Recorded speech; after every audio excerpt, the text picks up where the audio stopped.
Welcome to Earth Talks. My name is Tanya. My pronouns are she, her, and I work for the Biosphere Institute of the Valley here. We're thrilled to have a full room of people. I know some folks have driven all the way up from Calgary, so we're all really excited to have Dr. David Keith here. Just in case you don't know, we do hold these Earth Talks every month.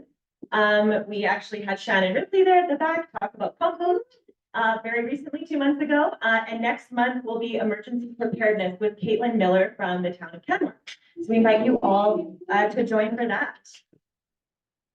I just wanted to also share that we're really thrilled to partner with the Canmore Public Library on this. So thank you to April, who's at the back there with her team. Yay, April. And we do offer these sessions for free, but we also are very thrilled if anybody is able and interested in donating so we can keep this programming running.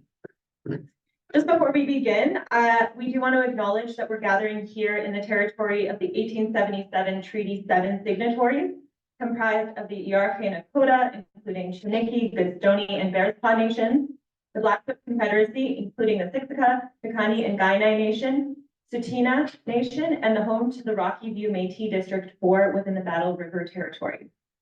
And as we chat about climate engineering today and addressing climate change, we acknowledge that Indigenous peoples have been stewarding these lands and mountains since time immemorial.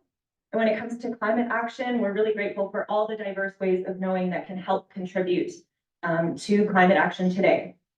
So we are, on that note, very thrilled to have Dr. David Keith with us here today, and I'm going to let Garrett introduce him. Thanks, Tanya. Welcome, everyone. Just go, and I too will. I just sort of steal great ideas from people smarter than me. So I'm going to read notes from my phone, just like Tanya just did. So, this is a part of a series of talks that we love to give to basically open up community conversations, I suppose, about relevant topics. And our mission is to champion environmental leadership to address environmental challenges, and so whether that be questions connecting to wild smart and human wildlife coexistence, or questions connecting to climate, which is what we're on about this evening. I wanted to just announce a couple of things. One is that as part of this, we in partnership with the Bow Valley Clean Air Society, Bow Valley Climate Action Society, same acronym, different mission. With Bow Valley Climate Action, we're partnering on climate community conversations where you can sort of make your own adventure. I suppose you show up on the last Wednesday of any month in the Biosphere office in downtown, 7 to 9, and it's your chance to kind of talk with others about things that concern you, whether it's the topic we'll be looking at tonight, and you want to just drill into that, or whether it's something else that somehow connects to climate. The other thing that's coming up, and I'll just this is an advertorial, but that's okay because these things are for you. So let me just tell you about them. So there's community climate conversations thingy. This is my reminder to talk to you about the Green Buildings Open House, which takes place June 1st. It's a self-guided tour of high performance and sustainable building practices in the Bow Valley, and then it'll be online, and people like Pamela Roberts have posted that in the past before. Pamela's here tonight, and just a great network of homes and businesses to visit. Let me get to the main act here. So first of all, I want to say thanks to wonderful Tanya Pahalak, who's set the table for success for each and every one of these Earth Talks, and in partnership with the Canmore Public Library, puts us all together. We've got all this tech. We've got an owl that follows me wherever I am. We've got a Zoom audience currently looking at me and wondering when we're going to get to David Keith. So thanks. Big thanks. Round of thanks for April and Tanya. All right, it's my pleasure now to introduce Dr. David Keith. So David and his wife, Kirsten, just raise your, there you go, make their home in Canmore. David and I raised our children in parallel with some of the intersections over the years that have been a ton of fun, and I'm privileged to call him my friend. You all know that Canmore is full of remarkable people. As I scan this room, there's a ton of remarkable people who've done a whole lot on the climate file in particular, and it's a privilege to be among you. Canmore is full of remarkable people, and Dr. David Keith is absolutely one. as you'll see. David Keith has worked near the interface between climate science, energy technology, and public policy since 1990. Best known for his work on the science, technology, and public policy of solar geoengineering. David has worked on diverse topics, including economics of electricity decarbonization, public perception of emerging technologies, and the climate impact of wind power. David is Professor of Geophysical Sciences and founding faculty director of the Climate Systems Engineering Initiative at the University of Chicago, which I hope I'll tell you about tonight. David founded Carbon Engineering, a Canadian company developing technology to capture carbon dioxide from ambient air. And to bring it into our backyard, just again, if I might, a few of you may recall seeing David and Canmore last year as part of our Buildings for Sustainability Symposium, an event that Biosphere Institute of the Bow Valley, for which I'm executive director, and the Bow Valley Builders and Developers Association. We do this kind of annual, the second annual coming up on October 27th and 28th. And so last year, David and Ed Whittingham, who's in the audience, just say hi, Ed, and their colleague, Dr. Sarah Hastings-Simon, considered the questions of what matters and what really doesn't matter when it comes to building for sustainability as part of their popular Energy versus Climate podcast series. So David is remarkable. He's also fearless. He'll take any question from anyone at any time. I suppose ideally at the end of the talk, not at the beginning. No, Okay, fine. Yeah. And without further ado, please join me in giving a huge welcome to Dr. David Keith.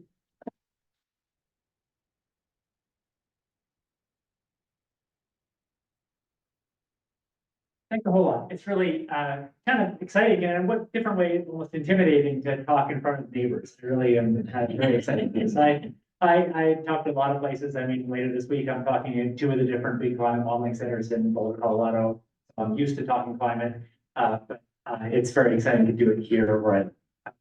So I'm going to talk about some abstract, strange things, some of which you'll probably find shocking or at least challenging. But I hope in the end, we can bring it back to something local, because in the end, all these decisions get made by communities, community, and I think trying to understand how these big abstract questions about what we do about climate connect back to something real that we can touch really matters. So what I'll do is first talk a little bit about seeing climate as a four-dimensional problem.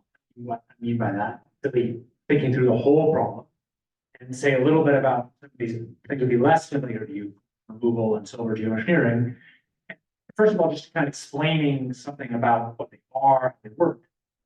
Then talk a little bit about kind of obvious questions about these things against nature. You know, how do we think about whether these are or against nature? How do they fit together in a world where many of us care a lot about the natural world and want it to be preserved? And how do we think about preserving the natural world with technology? Then I'll come back and give you a few more kind of more current things about the solar geoengineering world. Some of you won't even know what that means yet, which is a lot is happening very fast. And I'm happy to take questions at the end, but I'm also really happy to get interruptions. I mean, so if you have a short question, you don't understand something I've said, or you just think I'm wrong, feel free to just say it, and I'll manage the timing of that, no problem. And then happy to get lots of questions at the end. So thanks very much. So I think here's the part about four dimensions. I think the simplest way to think about the kind of simplest version of the climate problem, the causal chain that has four links in it, that is the climate problem, is economic activity all around the world. Drives all the things we want in the economy, but also drives emissions from fossil fuels. So the emissions drive the buildup of concentrations of carbon dioxide, gradual accumulation of carbon dioxide. So the unit of emissions is like the tons we put in each year, but the amount of carbon dioxide in the atmosphere is the cumulative amount over a long time. And that's the thing that the climate feels. The atmosphere doesn't really care about how much CO2 we put in the atmosphere this year, doesn't know that. The atmosphere cares about how much CO2 has been in the atmosphere over the whole industrial age. That's what it sees as a buildup of CO2 in the atmosphere, and then the climate changes in response to that. So that's changes in temperatures, extreme storms, sea level rise, etc. And then those things, of course, have impacts on humans and ecosystems and so on. So Economic activity drives emissions, emissions drives this change in concentrations, concentrations drives climate change drives impacts we care about. So there are 4 links in that chain and 4 ways to break that link. So one is the link between economic activity and emissions. There's no question we can have an economy that provides lots of things we want without emissions. So a little bit more about that, but absolutely no doubt we can do that. That's the first link. The second link is that we can take the carbon dioxide back out of the atmosphere. So that's carbon dioxide removal. That breaks the link between historical emissions and concentrations. You might be thinking, well, we could just cut emissions. But the buildup of CO2 in the atmosphere happens over time, a bit like water pouring into a bath. It's not quite as simple as that, but you can think about that. If we stop putting CO2 in the atmosphere, we have to do it if we want a stable climate. You can say with essentially physics-based certainty. Humans want a stable climate in a long time, we have to get to net zero emissions. We can argue quickly we should do it. But getting to net zero emissions doesn't solve climate change. It just stops it getting worse. It stops you accumulating more dirty dishes in the sink, if you like, but it doesn't deal with the pile of dirty dishes that's there.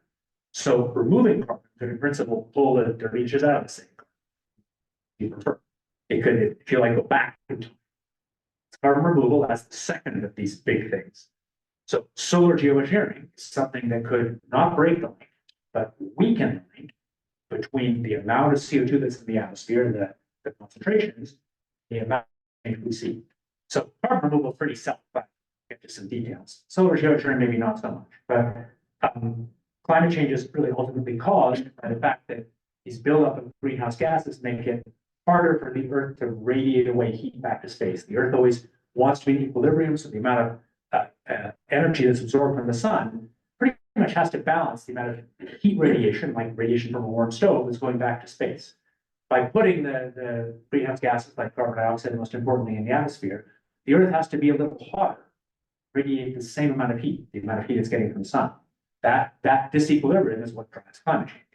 So you could, in principle, reduce the amount of sunlight that's absorbed by making the Earth a little bit brighter, say 1% more reflective. That would reduce many elements of climate change. We'll get to how it works and doesn't. So that's the third of these figures. And the fourth thing is adaptation. All the local things, and it's not one thing, it's all these things are many different little things inside. But adaptation are all the ways that we can reduce the impact on humans or ecosystem of a given amount of climate change. It's accepting the climate change we have and reducing the harms.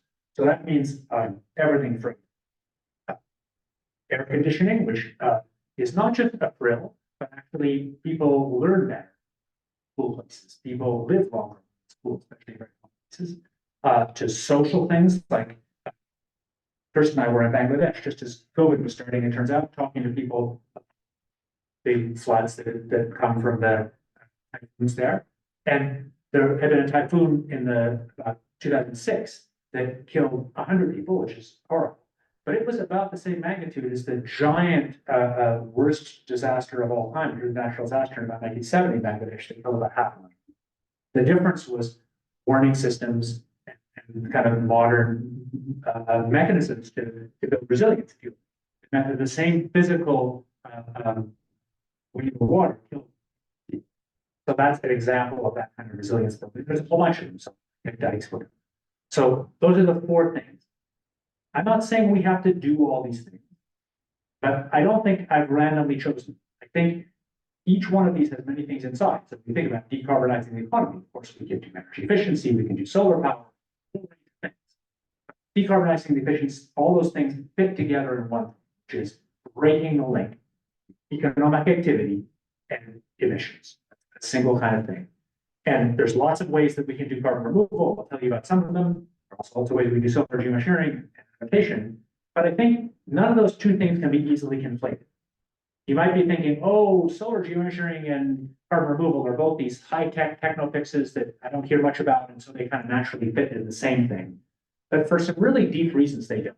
They act very, very differently in ways that are just kind of fundamentally different. So the ways that they're linked, but they're just different. So the first thing I want to do is introduce this idea that when you think about climate change at the highest level set of physical things to do, you really do need to think about all four of those things, think in four dimensions. This is the list of physical actions we could do to break the link between economic activity and climate risk. Of course, you might be thinking, well, isn't the problem capitalism? There's some ways in which it is, but capitalism is about how humans organize themselves. And what I'm not giving you is a taxonomy of all the different ways we might incentives for our actions, political incentives that get those things done. So there's a whole separate diagram you could draw. What are the political pathways? But the political pathways in the end make actions. And there are those four categories of actions. First thing I want to say, then I'll tell you a little bit more about carbon dioxide removal. I'll say about that because I'm figuring it'll be a little less unfamiliar. More about geoengineering, and then cover some of these questions about how I start to think about whether this is a kind of egotistical taking over of nature, or another way to do something that's a kind of nature-based solution. I think you could make. So carbon removal, I won't say too much about it except to say there's an enormous number of variants, but the goal here is to reverse what we did by burning fossil fuels. So with burning fossil fuels, we've taken carbon that was part of the biosphere, but part of the biosphere on timescales of 100 million years. This is carbon that we're burning at this extraordinary rate. Extraordinary is meaningless, but the useful thing to think about always is what is the ratio of what we do as humans compared to some natural cycle in the atmosphere. So there is a natural cycle where carbon that's deep underground in oil and gas leaks to the surface without humans. That's an oil was first found lots of places, seeps on the surface. Natural gas bubbles freely to the surface around the world. So that's the natural process, the degassing of the lithosphere, if you want to look it up. And you could compare that to the human process, of extracting this 37 or so billion tons of carbon dioxide every year that we extract as fossil fuels. And the ratio is about 100 or 200 to 1. So humans are a geological force that is moving carbon from deep underground to the atmosphere hundreds of times faster. There's no way you can do that. Big human. So that gives you some kind of scale. And if we really wanted to use carbon removal to go backwards in time, to pull the carbon back out of the atmosphere, we need something at the scale of the fossil fuel industry, in the sense that I think need to operate on that kind of time scale, on a scale of some 100 years or something. It took us basically 100 years to get that carbon out of the ground, and it would take us, I think, more or less that kind of time scale realistically to put it back in the ground. So I think that's a long-term thing, and when I think about how to do it, people often want to talk about this as a category of kind of natural ways to do it, meaning trees, and unnatural ways to do it, meaning injecting it underground. I think that's not that useful because, in fact, there are a bunch of things that break the categories. So lots of things that involve ecosystems, in fact, involve intense or agricultural management practices that are intense. So those things actually involve a fair amount of technology. And some of the ways we have to remove carbon, in some respect, involve nature. So if you want to harvest trees, burn them, and put the CO2 underground, it's called biomass with carbon capture and storage. That's a way to take carbon that was in the atmosphere and put it deep underground that involves both the natural system, trees, and also some technology to put it underground. One thing you want to think about is what does nature naturally do? And the natural thing that happens to the carbon put in the atmosphere is it reacts with basic rocks to make stable salt. So that will take a very long time. My wonderful colleague, if you want to read a great, easy, well-written book about climate science, read The Long Thaw by David Archer. What you should go with it gives you a sense of how long we're committing to if we don't. If we don't intervene, we're committing to make the world warmer for scales that are tens of thousands of years. Still, it's very long scale. So you might ask, where does that carbon go naturally? Where it goes are these reactions. Carbon dioxide is a weak acid. That's why the oceans are getting more acidic. It reacts with the bases, especially bases that come from these limestone rocks and from mafic rocks, and those rocks react with the base, with the acid in the CO2, and they end up as dissolved salt in the ocean. And that's stable, that's permanent removal of CO2.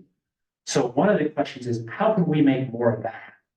And one very easy way, that in some ways it's kind of amazing people didn't think about much of this before, is you can grind up, say, saltic rocks, which are the thing that naturally wants to react with the CO2 in the atmosphere, thermodynamically wants to react to make a stable salt. You grind it up and put it on salts using regular agricultural material. That will permanently take CO2 out of the air, because it will dissolve these ions that bind CO2, they'll go to the ocean. CO2 is removed. CO2 is still in the ocean. It's removed and it's not acidified in the ocean. We've actually done removal. There's a lot of activity. There's only about 1 million tons of flame removal from these here, but there's a lot of problems. For example, these basaltic rocks have metals in them. The metals will get into the food chain if we put them in agricultural soils. So I think there's a lot of kind of hype and rapid activity in the startup world, and lots of problems about how quickly this can happen, what the side effects are, what the environmental impacts are. And this is a place where the sort of startup world and business is moving far ahead for the environmental science world of really trying to understand how scalable our large scale enhanced rock weathering is and what. Another thing you do is actually put these materials directly in the ocean. Obviously, you put them on the ocean. That doesn't work because they sink to the bottom of the ocean before they can react. So you have to do something else first. You can take limestone and turn it into lime and put that in the ocean. That works. And that, if you do in the open ocean, I think we have a lot of confidence is almost a pure good. You're just pushing the ocean geochemistry back to where it wanted to be. And even people who spent their lives in oceanic biology worrying about human impacts, their reaction to that is, if you do that pretty evenly, it's a benefit.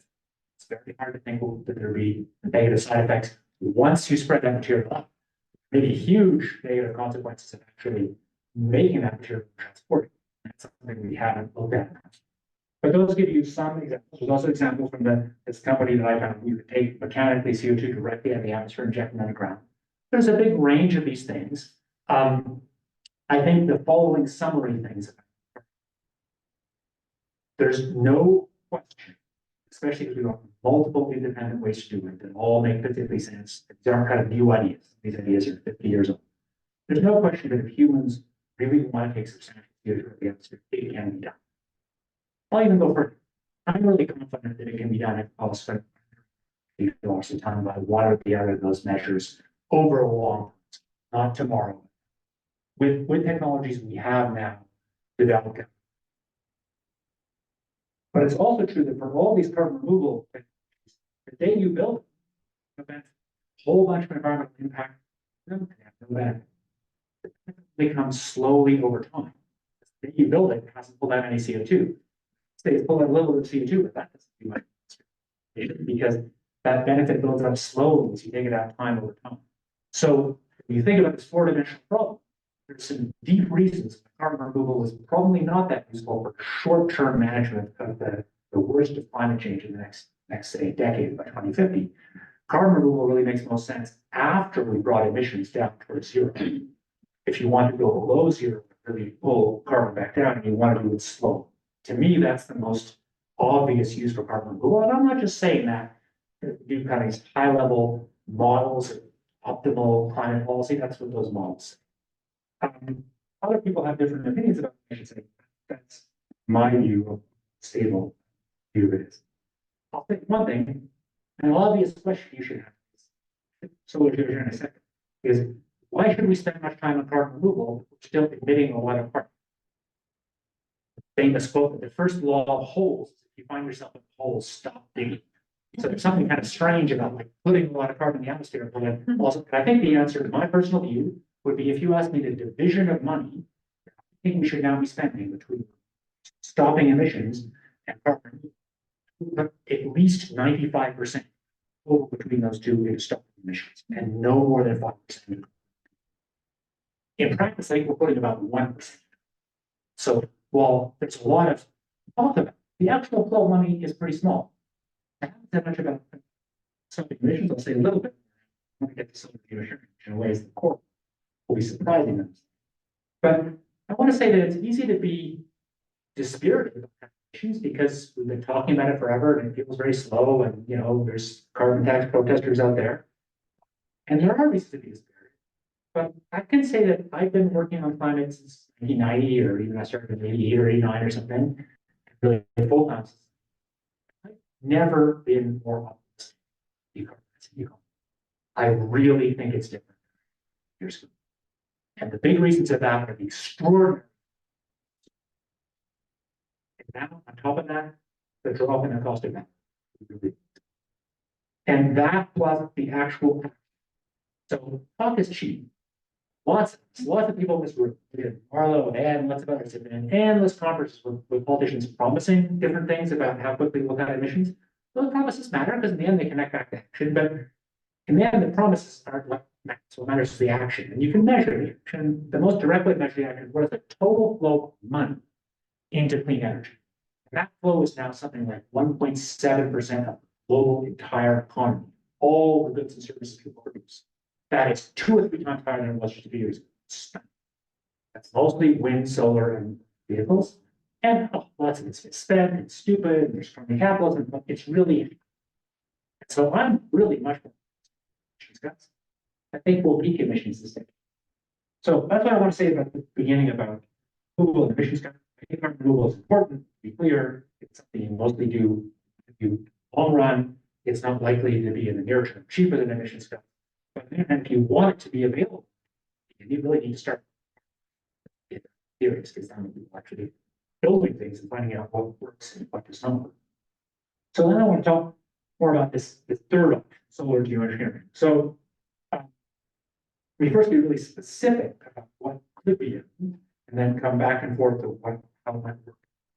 So if you wanted to gradually add some cooling to the so let's say you cool the world by 0.5 degree centigrade late this century. So some of you will sort of know these numbers and others not. So right now, as probably many of you know, because it's in the news a lot, the world is right about at 1.5 degrees above the pre-industrial. That's a politically very important number. It's not a scientifically important number. So a lot of you may have heard scientists say we have to do X. Actually, scientists didn't say it. Politicians made a commitment to 1.5, which may have been a clever commitment in many ways. I think it was because it encouraged action. But scientists just tell you the following: the hotter it is, the worse it gets, and it's nonlinear. So if it gets a little bit hotter, it's an added bit of temperature. Say, going between 2 degrees warmer than pre-industrial and 2.1 is a lot worse than between 1 and 1. Between 3 and 3.1 is even worse. So that's what climate science says, and it says that the uncertainties get. So let's say that we are on track with emissions cuts, carbon removal later, because we're going to do carbon removal. It's very hard to cut emissions, which I didn't talk about much. Let's say that we're in a world where if you didn't do solar geoengineering, the world would have to say a little over 2 degrees C, maybe 2.5 degrees C late this century, which feels like kind of where we're heading now. Either.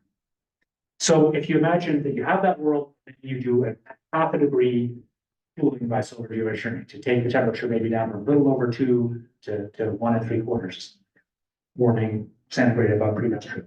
So how would that actually be done?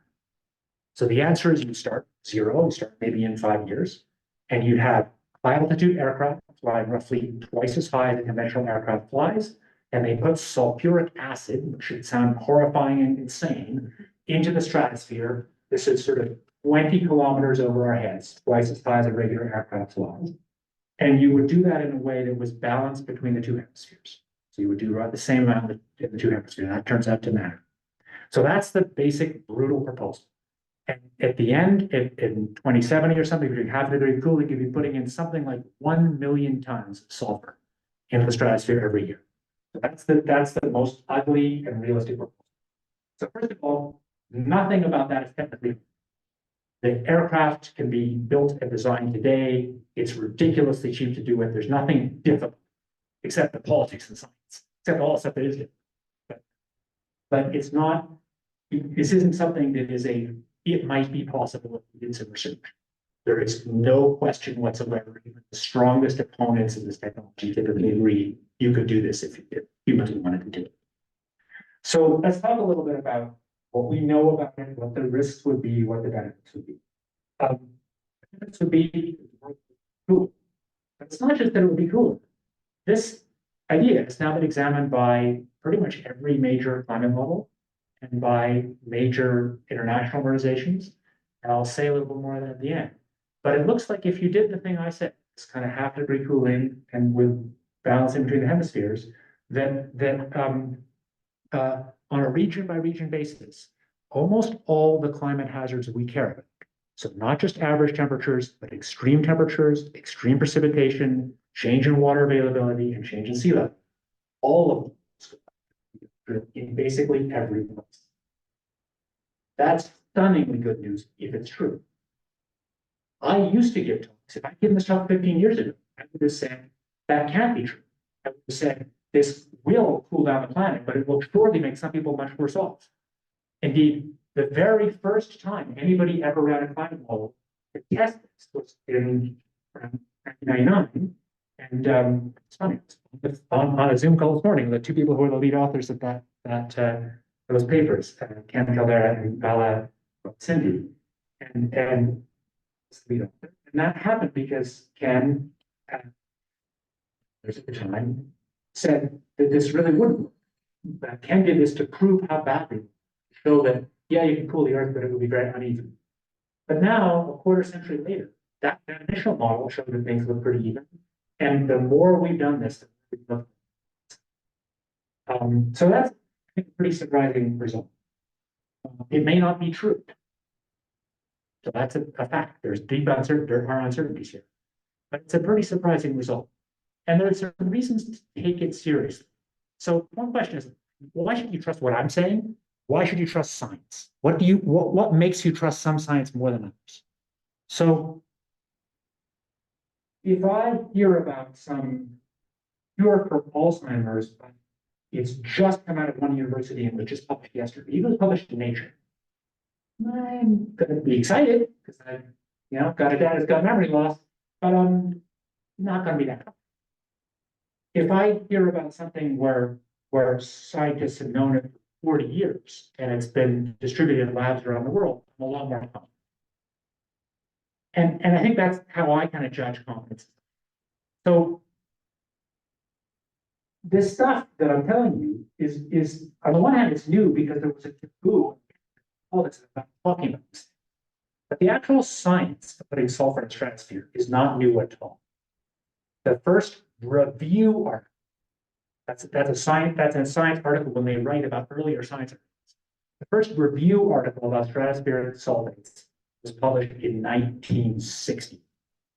This is something we know a lot about. Humans have a ridiculous atmosphere from air pollution, and it kills a lot of people. Even today, it kills several million people a year. At the peak, we put 120 million tons a year of sulfur into the atmosphere. We still put about 60 a year. But those comparative numbers should help. So I'm telling you, we know a lot about the consequences of sulfur in the atmosphere. The first sulfur scrubber built on a coal-fired power plant was built in Southwark, whatever it is, upstream in London in the 1880s. So humans have a lot of experience managing the environment. So, yeah. What's the extraction process for sulfuric acid? Like what is Where do you get it? the direct? So sulfur comes with fossil fuels for really interesting reasons that you should think about, because sulfur, I can't resist teaching, but yeah. So I mean, the fossil fuels came from plants, and some fossil fuels, like some heavy oils, will be like 1% sulfur, the very worst of them. But plants are 1% sulfur. So you're just going to scratch your head about that. There's an interesting puzzle. H2S interacts in the ocean. But anyway, it comes from fossil fuels. Drill for natural gas, we sometimes get a lot of H2S, and we make sulfur. Maybe you're in Alberta have seen those yellow pools of sulfur. That's one of the major feedstocks for making all sorts of chemicals. So that's the short answer. We make sulfur from these fuels, and there's the global production is huge. So getting 1 million tons a year would not be. So I think the point is not that the risks are zero, but that we know a lot of sulfur. So if you're talking about the kind of epidemiology, you're trying to figure out the air pollution risks of sulfur, there are literally thousands of papers and this immense amount of knowledge, which is why we know air pollution is bad. We really know it quite precisely. So, with all, I can tell you something, which is you can start to compare the risks and benefits. That's probably the sort of all stuff will tell you. It's the newer things, and it's I think pretty surprising. So I told you we could cool the Earth, say 0.5 degrees C, and that would have all these benefits. And I told you that it would also have risks because sulfur will damage the ozone layer, and air pollution will have impacts. So you can compare quantitatively. This is stuff we actually know pretty well. So short answer is the benefits in terms of the reduced number of people dying from heat are about 100 times larger than the harms measured by the chain where you damage the ozone layer and that makes more UV, and the chain where you add extra sulfur and that makes air pollution. So there's no question this is not a risk-free thing, but the benefits look about 100 times bigger. So you talk about this 0.5 degree cooling, you'd be reducing the number of people who die from heat, because heat kills people, later this century by something like 300,000 a year. And you'd be adding extra mortality, deaths from air pollution by something like a few thousand, 6,000 or something. Give you some sense of those numbers. So those numbers are probably not exactly right. But again, we didn't just cook those numbers up. Those are from things where we have a deep, long scientific knowledge for each of them. So that's the kind of reason why I and others take this increasingly seriously. So maybe that's all I want to say on the really technical part. Say a little bit more about kind of how to think about it in nature, and then come back and say a little bit more how the politics change. So, so in some ways, it just seems self-evident that doing any of these things, putting in the stratosphere, feels kind of evidently natural, against nature, and very much not a kind of nature-based solution, which is solutions that people like. During the depths of COVID, I was sitting here in Canmore, and on the Zoom calls with collaborators in Sweden, we were trying to find a small balloon to put measure some particular specifics about this effect. And the Sami Council, Coalition of Indigenous leaders in Finland and Sweden, wrote a letter saying, actually conceding that our experiment had no risk at all. They said it was just completely against nature, a long way to solve problems. It's using the methods of thinking that got into the problem, and so it shouldn't be done. And in response, the Swedish government ordered their company, working with the balloon launch company, to go away. So we weren't able to do it. In the follow-up from that, we even had Greta Zoom call about our experiment, saying how we were just doing this to benefit the oil companies and we're crazies. So it very much could feel that attitude. And I think there's something natural and sensible to, but I think it's too simple. There's no version managing our way out of climate or any other doesn't in some way involve technology in a world with ether. It may be tempting to think that somehow if we went back to living in ways that were simpler, used less technology, that we would automatically lower our. But that's really not true. In England, we switched to fossil fuels in about 1800, when we basically denuded all the trees. And that was with a much smaller energy economy than the sort of scale in which humans use resources. Wish we use less resources, as I do too. But we're in a world with the humans we have. We can't just hope the humans go away tomorrow. And my view is, in fact, if you went back to using simpler technologies, simpler agriculture systems or simpler energy systems, you would have a much bigger do today. And in my view, only way that we get out of this problem technically is to reduce our footprint by finding ways to be more intense, less land. So I think in the end, this is about land and other. Hopefully get some questions and talk a little bit Lots of things that people think feel good. Eating local. Turns out when you do the math, and not necessarily have lower impact, in many cases higher. So I think there's this kind of fuzzy notion that natural lower technology solutions automatically reduce impact. And the answer is they sometimes do and they sometimes don't. To be clear, the idea that just sort of capitalism and innovation will solve the problem is also just ridiculous, completely wrong. Innovation has no direction. If you have a world with just technical innovation, heedless consumption, you end up with a world that just trees and no nature. So I think the only way we preserve the natural world, the only way we reduce from the natural world is, at least to say, but it's if we make an active choice to do so. And this is going to be politically hard, it's going to be real trade-offs, including real trade-offs of reducing consumption. There's not a version of that is not. And I think in a longer presentations, I didn't leave myself enough time to do this. I think as I now think about kind of technology and nature, I think what matters is not the technology itself, but it is whether the intent is to transform nature for human benefit, like is the intent in agriculture, or whether the intent is to somehow use technological tools to reduce our labor. And so, if you think about things that are happening locally here, some reintroduction project that Carrington and others have been, and that project uses a bunch of technology.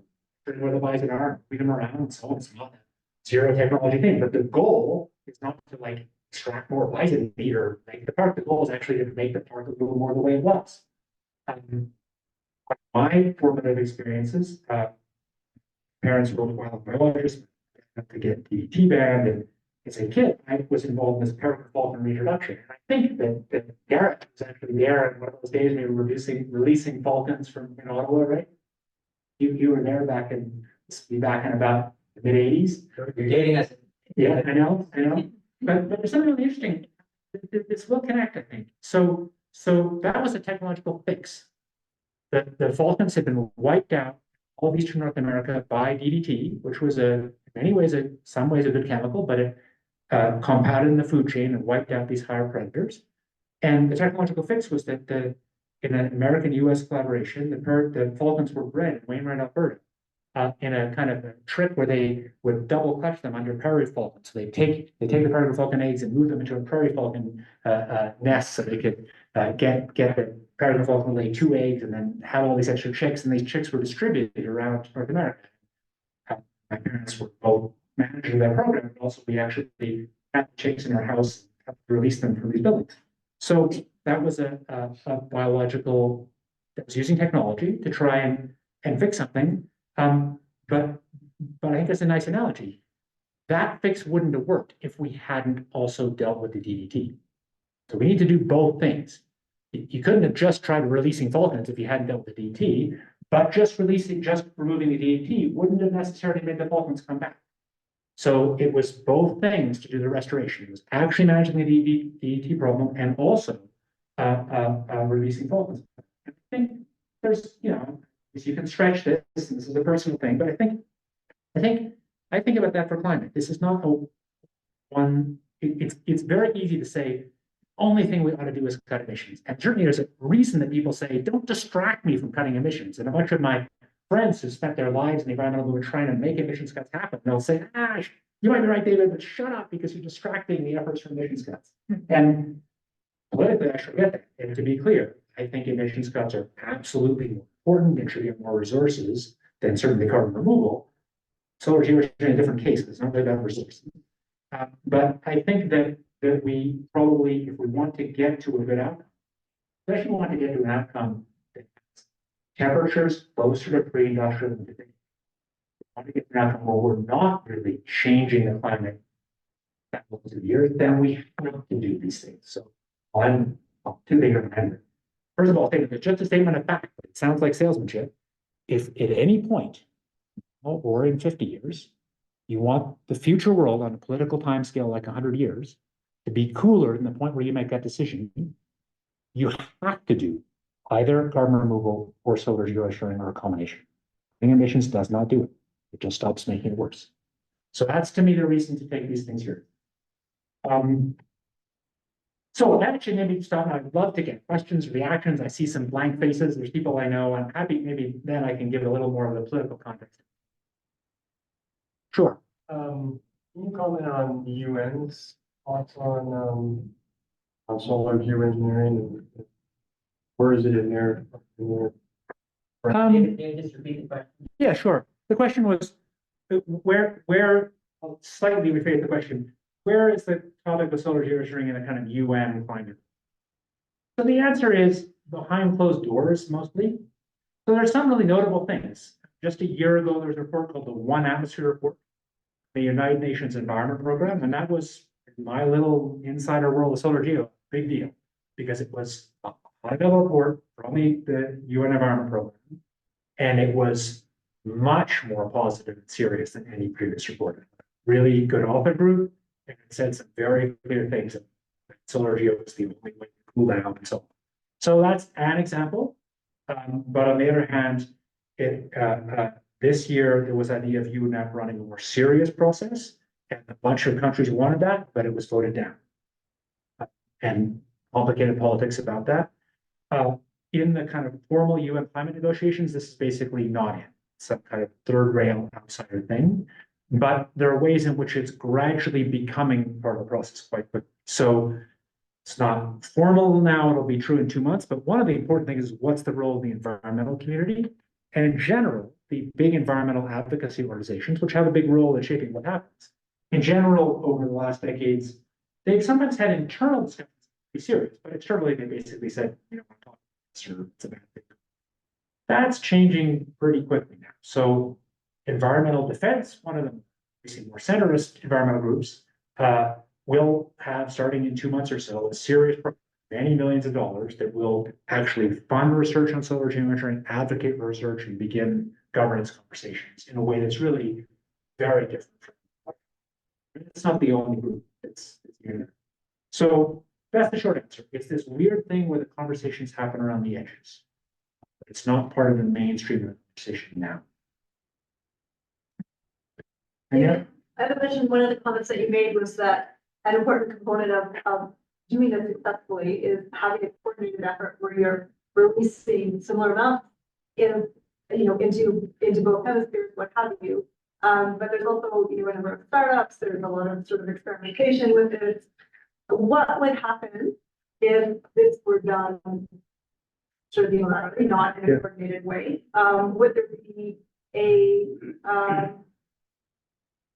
disproportionate effect, negative effect for some regions? And what, and you'll probably go into this in your next segment, but what is which this is occurring, and how do you ensure that that coordination actually happens and it's not being used?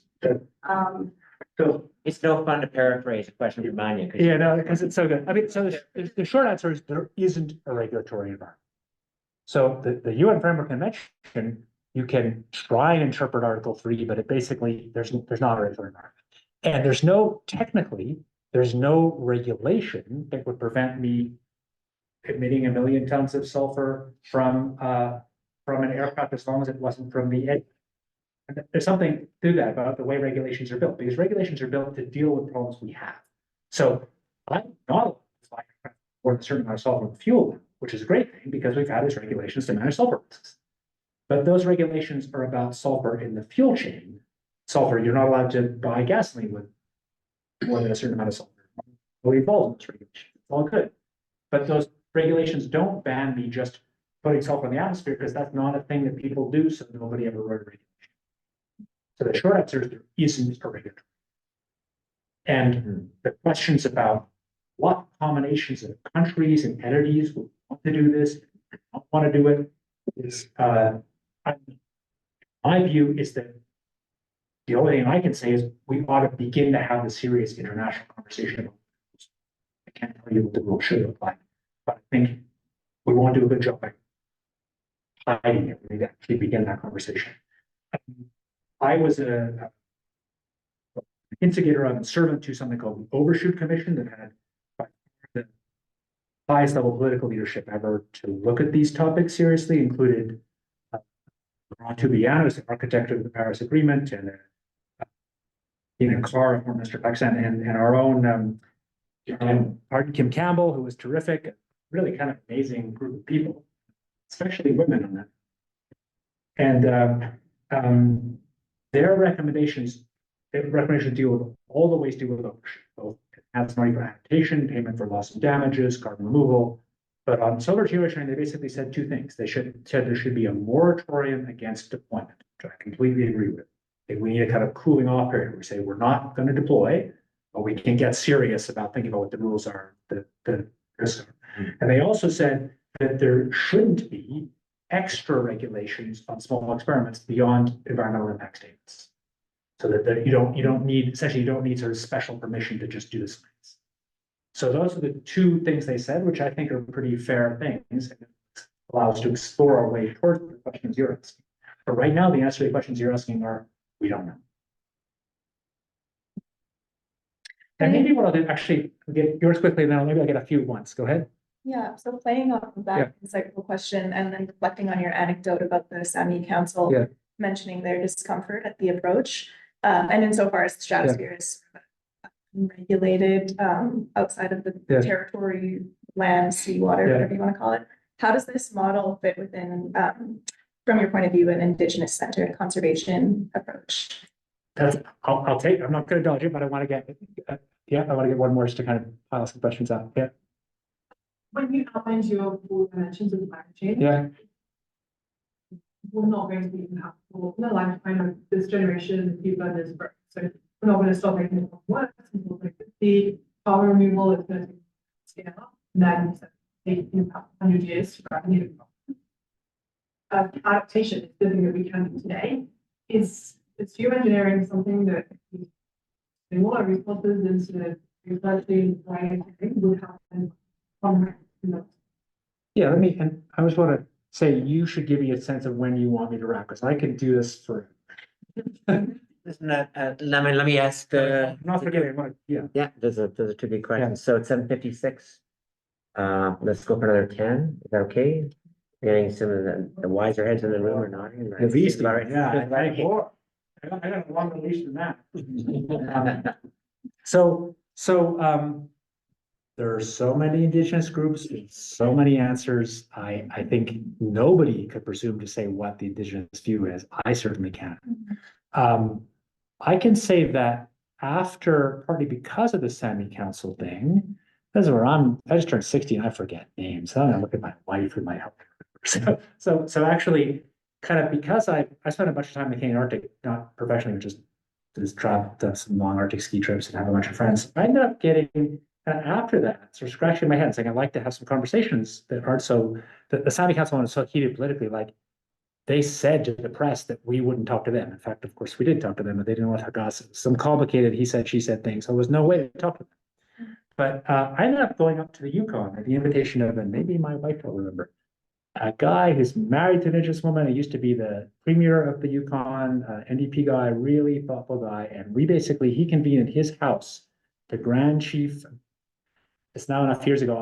My wife's going to look it up to even remember. It was a really interesting group of 4 or 5 Indigenous leaders to just have a conversation and argue about this. And it was fascinating, and there was no single view, and there was no dismissal of it. They were happy to talk about it. I don't want to characterize their views, but it didn't hear a simple version of the Sami Council view. Those are my 2 strongest experiences, but there's clearly just a lot of different views. And it's weird the way there's different reactions in different places. So in Australia, there is an active government-funded program of what's called marine cloud brightening to protect the Great Barrier Reef with Indigenous participation and no obvious pushback.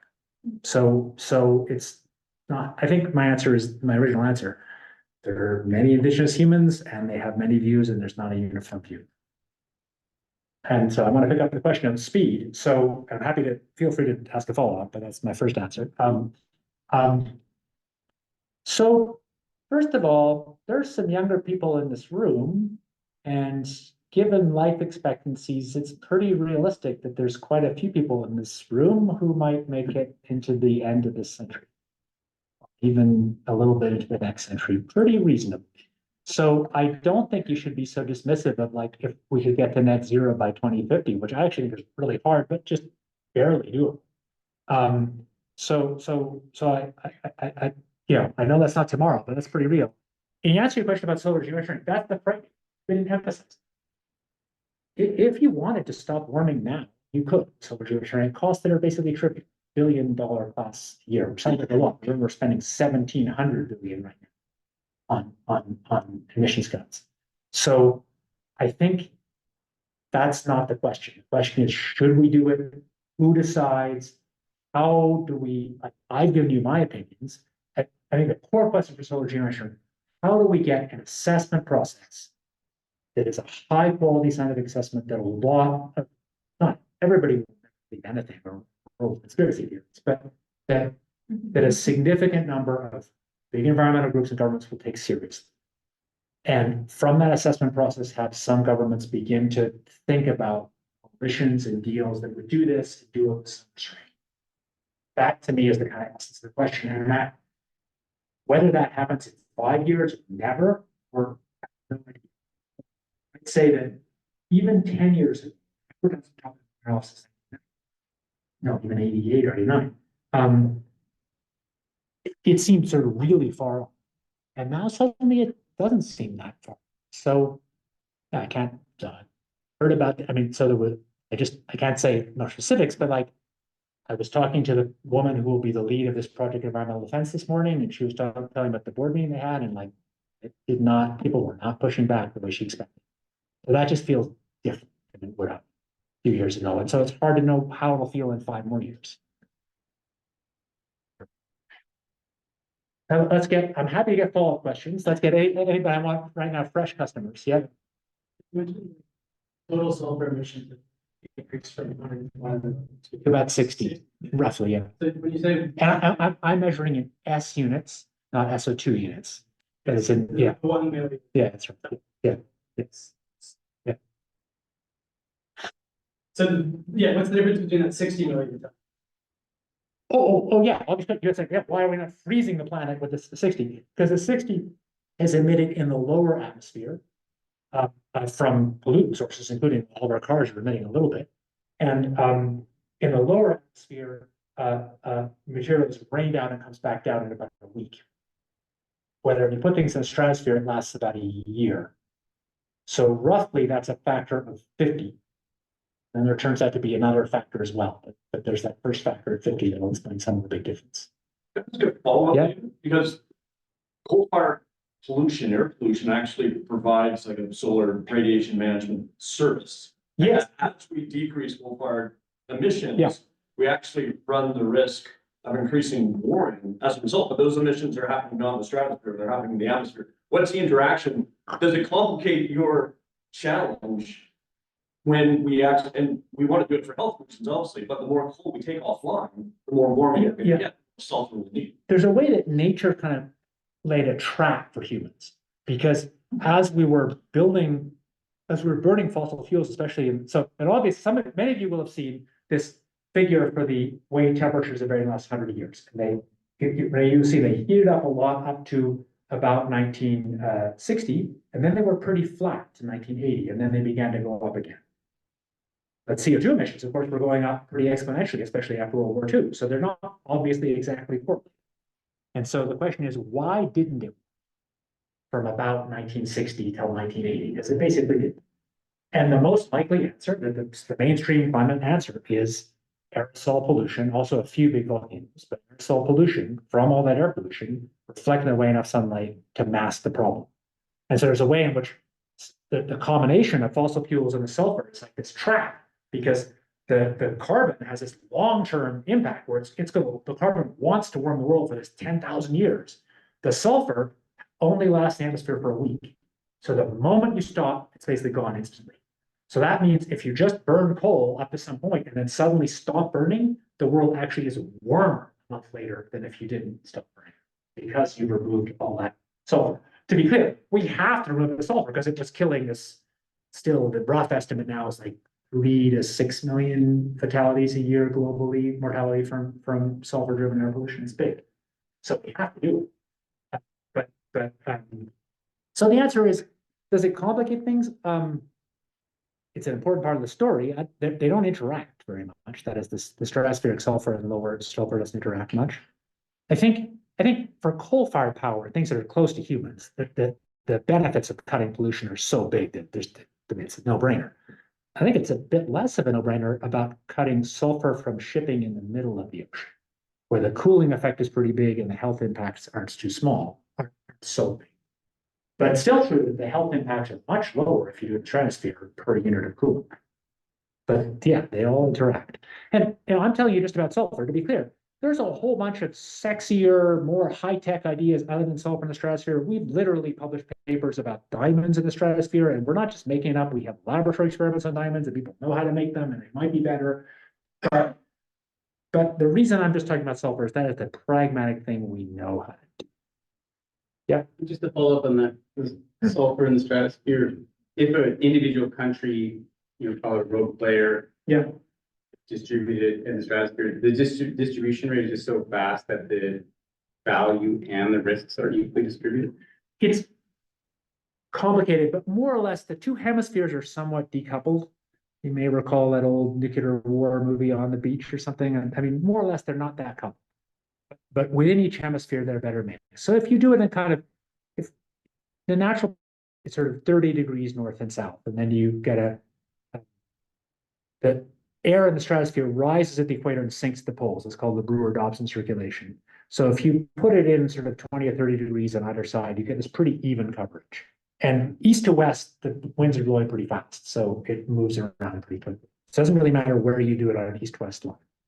So to give you again a sense of how brutally easy this is, you could do this from two airfields, one located around 30 degrees north and one around 30 degrees south. So I saw a question here, and then one more in the back. Yep. So I just want to keep coming back to the question of regulatory frameworks. Wonder if it's not, so I work in international law, and I think. Yep. It's a pretty fast moving Yep. space. Yep. And I think it's maybe not quite true to say that there is no regulatory framework. Yeah. There Yeah. is the international human rights legal framework. Correct. And there's customary international law, which actually has some meaning. Right. Yeah. The General Assembly Yeah. last year agreed all the countries in the world came together to agree to submit a request to the International Court of Justice, asking that court for its opinion on the legal obligation of states in relation to climate change. Yeah. Based on what are the human rights impacts, what are the obligations that might be affected when it comes to human rights obligations, etc. So there's a lot of conversation in that space, specifically also on what you're talking about. So I'm For sure. So I was too glib, or I should have been more careful. I think what I meant to say was there's no specific new regulation about solar geoengineering international. But yes, there are lots of ways in which existing international law has some bearing.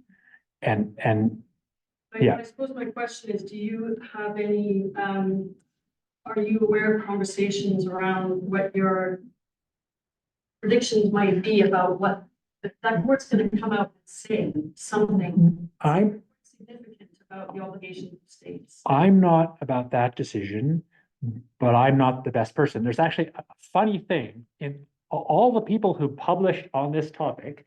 It turns out that three of us all were at Ottawa high schools at the same time. And one of them, and really my close friend, Ted Parson, is maybe the most published most. He's an international lawyer. He wrote the book on the ozone protocol and treaty, and he's written a lot about this, and he'd be the right person to answer that question.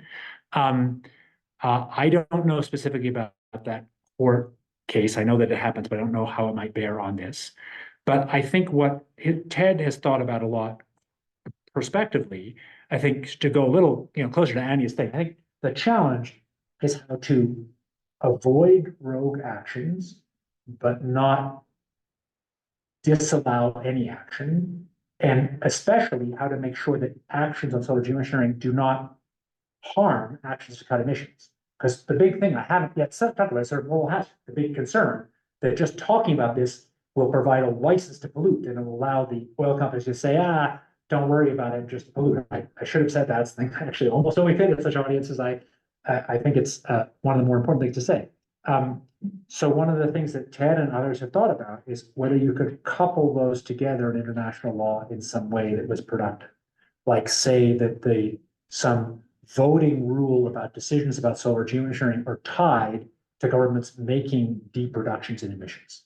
So those are the things people are playing with, but none of this has happened. This is just stuff people with aspiration like to happen. One last question. Yep. When you talk about, say, 30 degrees being the optimal location to get the Yeah. internet, and then the full circulation, I don't know if it's going more big poles. Does that mean in terms of the salt coming down, would there be disproportionate impact of high northern east, or is that not? It's actually a little more. I have a student who just has a paper on that.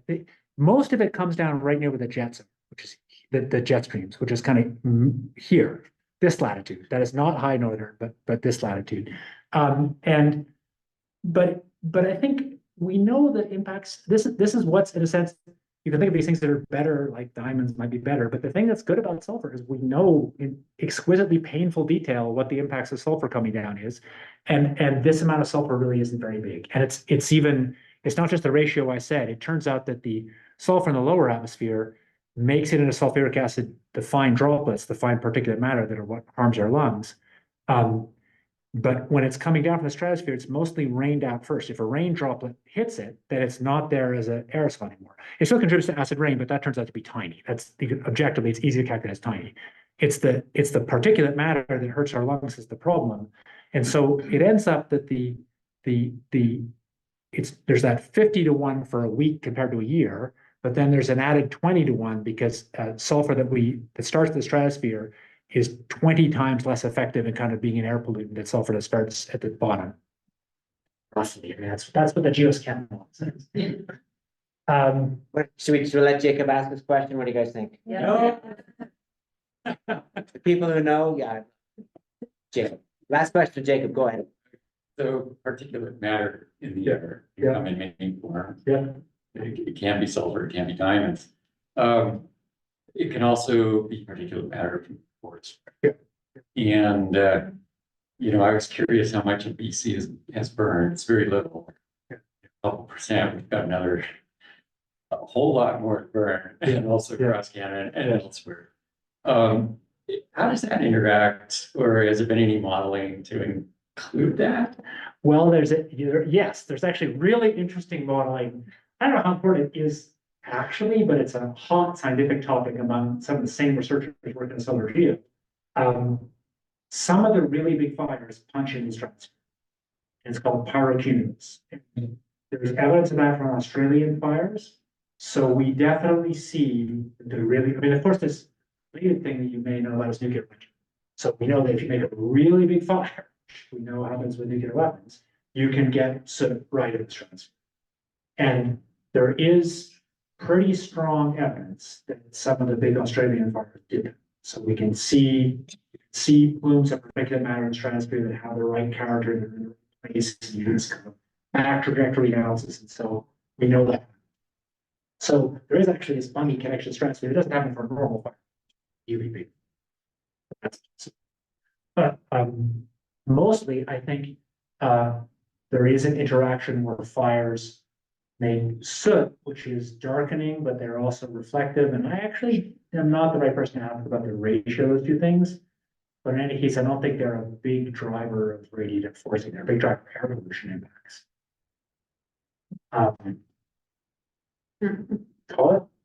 Now, yeah, I'm gonna ask a question, Dr. Keith, and then I'm gonna say thanks. So the question is, again, I get to see all of you in a very cool way. It's an illustrious group. There's people here working for foundations that fund climate work. There's people from the Penman Institute. There's people who run awesome big conservation NGOs, and there's a whole bunch of people who kick it. They kick butt and take names when it comes to advocacy on a bunch of different things, including climate. So my question to you is, if these people were interested in finding out more, keeping their finger on the pulse, rather than just like bugging you with emails and texts, which you might not appreciate in any way, because you're smart. Then my question to you is like, how can we follow? How can we track this? How can we goodness knows, how can we advocate or at least find out more? So that was, I should have ended that way. I wanted to make it more local. So I think having this conversation is really important. So I'd be happy part of, any of you host real conversations, debates about what should happen. I mean, some of you may walk out of here thinking this is just nuts. It should be banned. There are certainly lots of thoughtful people who think that. Or maybe some of you think we should actually accelerate research and push towards doing it. That needs to get turned into some kind of voice by the environmental community, civil society organizations, and by governments. And right now, Canada is completely not at the table on this. So I told you that three of the most important researchers, Doug Martin and me and Ted, not blowing my own horn, it's just the fact on this topic, we're all kind of from Ottawa, we all have Canadian citizenship, but none of us have jobs in Canada. And, or not, or day jobs that are doing this work. And there is a little bit more thinking in Canada now. Another ex-Canmore, Canmore Sean Marshall, who's now the chief scientist in Environment Climate Change Canada. Sean is, listen to me, has got some interest in this. It is now written in some high-level climate science plan that for by Environment and Climate Change Canada for the next while. It's one of many things, but there's a line about this topic. But as far as I know, there's almost nothing in the way of any kind of organized research or a formal plan about how Canada ought to have a position one way or the other, about research or anti-research or anything. So I think that's the answer to your question, is that people can learn more in lots of ways. I don't mind being emailed by, actually. There are people that connect you to, but I think the answer is to get some Canadian groups to begin having the conversation about what should happen and talking to government. And that, to me, is something that people in this room very much can do and needs to happen. My biggest view about these topics is that there's room for a lot of views. There's not a simple right answer, but that we're not going to make good decisions about these things if we just put them in the closet, pretend they're not there. That we're going to make, inevitably people will make mistakes and there will be corruption, and that's just humans. But if we want to try and make less stupid decisions about these technologies, we need to have a real debate. Some facts and different people's opinions. Right now, you just got my opinions, and good to hear some questions. A lot of different people with different opinions. You need to actually have an active debate in order to start to get a more robust feeling. And that's not happening, and that is the kind of thing I think people like this community can do. Thank you. So, okay, so one of the data points that I use is the fact that this gentleman, this tireless individual to my right, is founding faculty member of the Climate Systems Engineering Initiative at the University of Chicago, and putting together a team and hiring and raising money and increasing the footprint of research and knowledge when it comes to this important topic. I can say 2 cents. I mean, so the reason I was at Harvard, I went to Chicago, blah, blah, blah. But the reason I did it is it was quite interesting. Chicago was the first big research university to say that they wanted to build this as a field. And it was actually important to me that there was no local advocate really at Chicago. They had a university-wide committee with a new president that said, what are we going to do on climate? Let's do something different that's distinctive. And they came up with this, and they went to go hire me afterwards. And the intention is really to build this as a field, to hire 10 faculty, which at a big research university is a big deal. Think of that as like $100 million class money and hundreds of people. And so I'm the director of trying to get those 10 hired, and we made our first hire on Friday, which I'm very proud of. Actually, a couple, it's awesome. And this thing is called Climate Systems Engineering, meaning both open system carbon removal and some ideas about intervening with big ice sheets to reduce the big glaciers melting, and solar geoengineering, both the technology and science and also the public policy. So just negotiating with an environmental lawyer that comes to time here. So we've got an actual lawyer. So we've got a range of that. So that's what that is. And I think that's a healthy sign of this getting more mature. And then what had happened were a few individual little programs pushed by one person, which is sort of what I'd done at Harvard and Dr. Martin at Cornell and is doing in some ways at UCLA. And what is exciting, I think, that Chicago is saying is this isn't about one person. We're actually doing this as a university, as a systematic thing. This is a thing that needs to get better. But I really want to be in Canmore. Of course you do. so if you want to just continue the conversation, you are trying to get hold of this gentleman, you can, if it's okay, I'll give them your email, which is resource@biosphereinstitute.org. You're like, hey, please connect me with that Dr. Keith guy. But listen, I want to get you out of here. I want to say thanks again for the host, but thanks to this gentleman. So, you know, I think.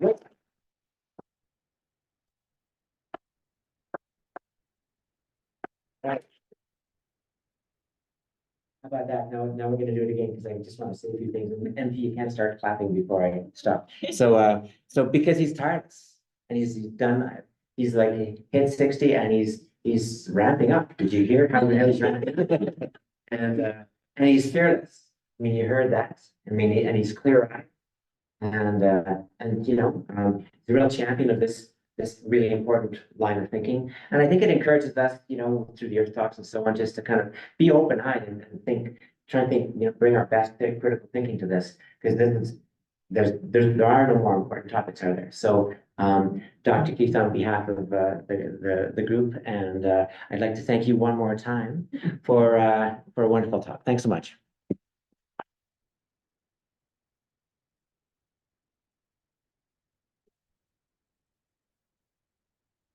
Come on up and talk to me if you want, and April, what time do we need to be out of here?